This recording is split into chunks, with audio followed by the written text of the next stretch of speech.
دوستو شروع کرتے ہیں آج کی کہانی۔ ہمارے گھر کے حالات دگرگوں تھے۔ تعلیم سے فارغ ہوئی تو ملازمت کی تلاش شروع کر دی۔ کچھ تگ و دو کے بعد ایک اسکول میں بطور ٹیچر ملازمت مل گئی۔ ڈوبتے کو تنکے کا سہارا۔ میں نے بھی برے حالات میں کنارے کا سانپ پکڑ لیا۔ ایم اے پاس کرنے کے بعد ایک پرائمری اسکول میں ٹیچر لگی، وہ بھی بہت قلیل تنخواہ پر۔ پھر بھی رب کا شکر بجا لائی کہ چلو کچھ پیسے تو ہاتھ آ ہی جائیں گے۔ ابو کی پینشن کے ساتھ گھر کے راشن میں بھی اپنا حصہ ڈال لوں گی۔ اسکول کی ڈیوٹی کے بعد میں محلے کے بچوں کو ٹیوشن پڑھانے لگی۔ اس سے کچھ اضافی آمدنی ہوتی تو چھوٹے بھائی کی اسکول کی فیس ادا ہو جاتی۔ ایک روز میری ایک شاگردہ رقیہ جو گھر پر ٹیوشن پڑھنے آتی تھی، اس نے کہا، مس، کیا آپ میری ایک سہیلی کو پڑھا دیں گی؟ ہاں، کیوں نہیں، کل اسے اپنے ساتھ لے آنا۔ مس، وہ امیر لوگ ہیں۔ زارا کی امی نے کہا ہے کہ کوئی ایسی ٹیچر ڈھونڈ کر دو جو گھر پر پڑھانے آ سکے۔ بچی کو ہم کسی کے گھر ٹیوشن کے لیے نہیں بھیج سکتے۔ اس لڑکی کا گھر یہاں سے کتنی دور ہے؟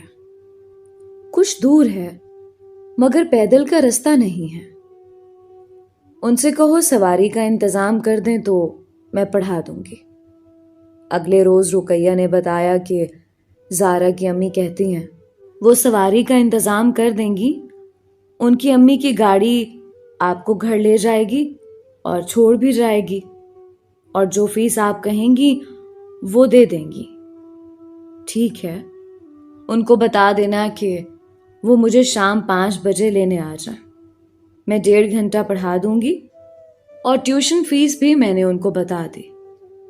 اگلے روز زارا کی امی ڈرائیور کے ساتھ آ گئیں۔ وہ ایک اچھی اور ملنسار خاتون تھی۔ بچی بھی ان کے ساتھ آئی تھی۔ میں نے زارا کو ٹیوشن دینا قبول کر لیا۔ ان کا بنگلہ شہر کے ایک عمدہ علاقے میں تھا، جس کو نہایت خوبصورتی سے سنوارا گیا تھا۔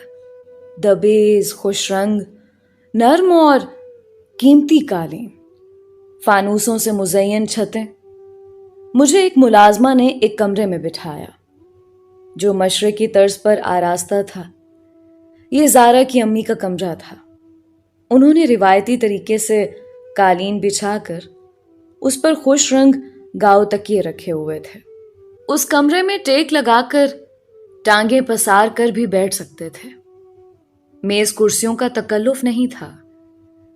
تھوڑی دیر بعد خاتون قیمتی زیورات پہنے سفید ساڑی میں ملبوس تشریف لے آئیں۔ ہمارے گھر تو وہ سادہ لباس میں آئی تھیں۔ آج شام شاید ان کو کہیں تقریب میں جانا تھا، مگر زارا نہیں جا رہی تھی کیونکہ اسے مجھ سے پڑھنا تھا۔ وہ ایک سلجھی ہوئی خوبصورت لڑکی تھی۔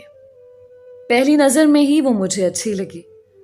اب میں روز شام کو مقررہ وقت پر اسے پڑھانے کو جانے لگی۔ پہلے میری خاطر تواضع ہوتی، پھر پڑھائی شروع ہو جاتی۔ جلد ہی میں نے جان لیا یہ لڑکی نہ صرف سنجیدہ مزاج ہے، بلکہ دوسروں کا خیال رکھنے والی، باادب اور بے حد حساس بھی ہے۔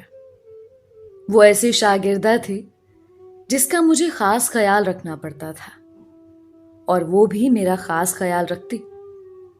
اپنے والدین کی واحد چشم و چراغ کہ والد محض میٹرک پاس تھے، جبکہ ماں نے BA کیا تھا۔ رشتہ دار ہونے کی وجہ سے زارا کی والدہ کا رشتہ ان کے چچا زاد یعنی زارا کے ابو سے ہو گیا تھا۔ تعلیم اور ذہنی سوچ کے لحاظ سے دونوں میں زمین و آسمان کا فرق تھا۔ زارا کے والد کو اپنے باپ دادا سے ورثے میں بہت سی زمین جائیداد اور چلتا ہوا کاروبار ملا، تو دولت ان کے گھر کی باندی بن کر رہنے لگی۔ اس کے والد موسیقی کے دل دادا تھے۔ گھر میں جھولا پڑا ہوا تھا اور بے شمار ریکارڈر رکھے تھے۔ ان دنوں VCR وغیرہ نہیں تھے۔ زارا کی امی ہلکے رنگ کے نفیس اور خوبصورت لباس زیب تن کرتی. شوہر کی گاڑی علیحدہ تھی، بیگم کی علیحدہ. ڈرائیور بھی دونوں کے الگ الگ تھے. اس کے علاوہ بھی کام کاج کے لیے ملازمین اور نوکر وغیرہ تھے. زارا کی امی گھر کا کام کاج نہیں کرتی تھیں. کھانا پکانا بھی باورچن کے ذمے تھا. زارا بہت ہونہار نکلی. وہ اچھے خاصے افسانے اور کہانیاں لکھ لیتی تھی. انگریزی میں البتہ قدرے کمزور تھی، لیکن اپنی ذہانت کے بنا پر تھوڑے دنوں میں اچھی خاصی انگریزی اس نے سیکھ لی. اب میں اس کی کارکردگی سے مطمئن ہو گئی. مجھے زارا کو پڑھاتے ہوئے ابھی 2 ماہ گزرے تھے کہ اس گھر میں مجھے ایک نوجوان لڑکی دکھائی دی. جب میں نے زارا سے اس کے بارے میں پوچھا تو اس نے بتایا کہ ہمارے پڑوس والا جو پرانا مکان ہے، یہ لڑکی اسی مکان میں رہتی ہے. اس کا باپ ضعیف تھا. سال بھر پہلے ہمارے اس ضعیف پڑوسی نے ابو کو بلا بھیجا اور اپنی بیٹی کا ہاتھ پکڑ کر میرے والد صاحب کے ہاتھ میں دے دیا اور کہا کہ میرا وقت قریب آ گیا ہے. یہ میری بیٹی نور ہے. میری وفات کے بعد یہ مکان فروخت کر کے اس کا نکاح کسی نیک لڑکے سے کر دینا. ایسی ہی باتیں کرتا ہوا وہ بیچارہ چند روز بعد وفات پا گیا. اس کی وفات کے چند ماہ بعد ابو نے نور کی شادی اپنے ایک جاننے والے سے کر دی. لیکن یہ وہاں خوش نہیں رہی اور نہ